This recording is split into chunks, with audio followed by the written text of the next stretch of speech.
আপনারা দেখতে পাচ্ছেন এটার প্রবলেমটা, এটার আওয়াজ করছে। তো এটা কিভাবে রিপেয়ারিং করবেন সেটা কিন্তু দেখাবো। এই ফ্যানে দেখুন আওয়াজ করছে, দেখতে পাচ্ছেন, আর থেমে যাচ্ছে সময় সময়, জোরে ঘুরছে না। ঠিক আছে, এটা হলো সমস্যা। আওয়াজ হচ্ছে, থেমে যাচ্ছে, জোরে ঘুরছে না, এটাই সমস্যা। এবার আপনারা সমস্যার সমাধান পেয়ে যাবেন। প্রথমে আপনাদের কি করতে হবে, নাটগুলোকে খুলে নিতে হবে, মানে এর স্যাপ বুশ চেঞ্জ করতে হবে। স্যাপ বুশ খারাপ হয়ে গেছে, সেটা আপনারা কিভাবে চেক করবেন স্যাপ বুশ খারাপ হয়েছে কি হয়নি সেটাও দেখিয়ে দেবো। তো প্রথমে আমরা কয়েলটিকে বের করে নিলাম। কয়েলটার কোনো প্রবলেম আমরা দেখতে পাচ্ছি না, আমরা কিন্তু চেক করছি কয়েলটা। দেখুন কয়েলের কিন্তু কোনো প্রবলেম নাই, আর এটা কয়েলের প্রবলেমের জন্য হয় না, এটা মূলত স্যাপ বুশের প্রবলেমের জন্য হয়। আরও কিছু বিশেষ কারণ আছে, কিন্তু এটা আমরা দেখতে পাচ্ছি। এই দেখুন স্যাপ কেটে গেছে, মানে স্যাপ ক্ষয়ে ক্ষয়ে পাতলা হয়ে গেছে। এই স্যাপ আর বুশ চেঞ্জ করতে হবে আমাদের। এই দেখুন এই বুশ, দুটো বুশ চেঞ্জ করতে হবে, স্যাপটা চেঞ্জ করতে হবে। তো আমরা এটা এখন চেঞ্জ করব, কিভাবে করব এগুলো আপনাদের মধ্যে বলবো। আপনারা ভিডিওটি অবশ্যই, ছোট ভিডিওটি পুরো দেখুন। এই দেখুন কেটে গেছে, দুই সাইড কেটে গেছে। এখন আমাদেরকে চেঞ্জ করতে হবে, স্যাপ দুটো, বুশ দুটোকে চেঞ্জ করতে হবে।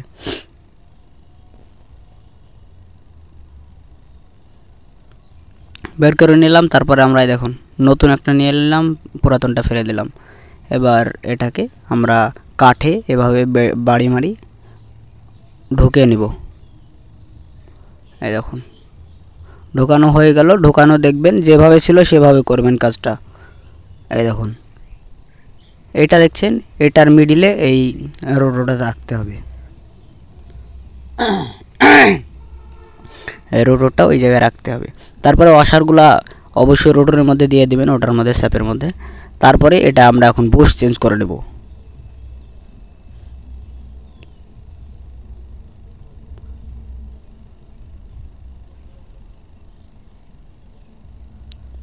এই দেখুন বুশটাকে আমরা এখন চেঞ্জ করে নেব।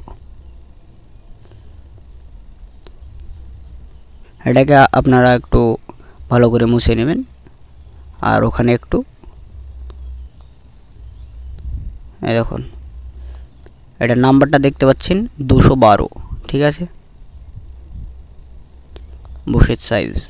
তারপরে তুলোটা দিয়ে দিবেন, তুলোটা দেওয়ার পরে তুলোতে একটু তেল দিয়ে দিবেন, অয়েল, বাস।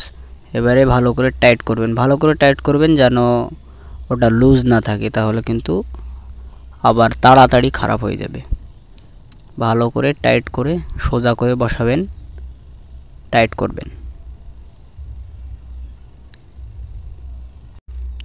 তারপরে আবার এই কয়েলটাতে একটু বার্নিশ করে দিলাম, কারণ ভালো হবে, তাহলে পেপারগুলা ভাঙার সম্ভাবনা থাকবে না, আর কয়েলটি বার্নিশ করে দিলে ভালো হয়। এই জন্য তারপরে এই বুশটাও আমরা কিন্তু চেঞ্জ করে ফেলবো এখন। এই দেখুন ভালো করে তুলোটাতে তেল দিয়ে দিবেন শুকিয়ে গেলে। তারপরে বুশটাকে সোজা করে বসিয়ে ভালো করে ওটা দিয়ে টাইট করবেন, বাস।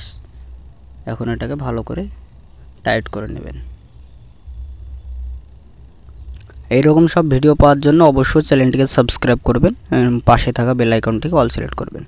ভিডিওটি লাইক পাওয়ার যোগ্য হয়ে থাকলে একটি লাইক দেবেন, কমেন্ট সেকশনে আপনাদের মতামত জানাবেন। এখন আমরা স্যাপ বুশ চেঞ্জ করা হয়ে গেছে, এখন আমরা পুনরায় যেইভাবে ছিল সেম ওইভাবে আমরা কিন্তু ফিটিংস করে নেব। যেভাবে ছিল সেম ওইভাবেই করতে হবে, সিম্পল কাজ। কোনো প্রবলেম হলে আমাদের অবশ্যই কমেন্ট করে জানাবেন।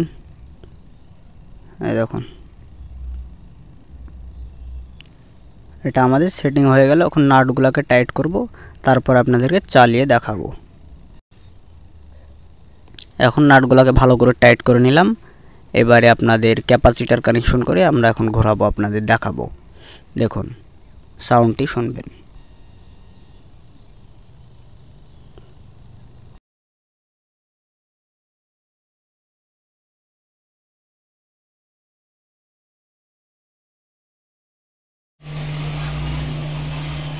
হ্যাঁ।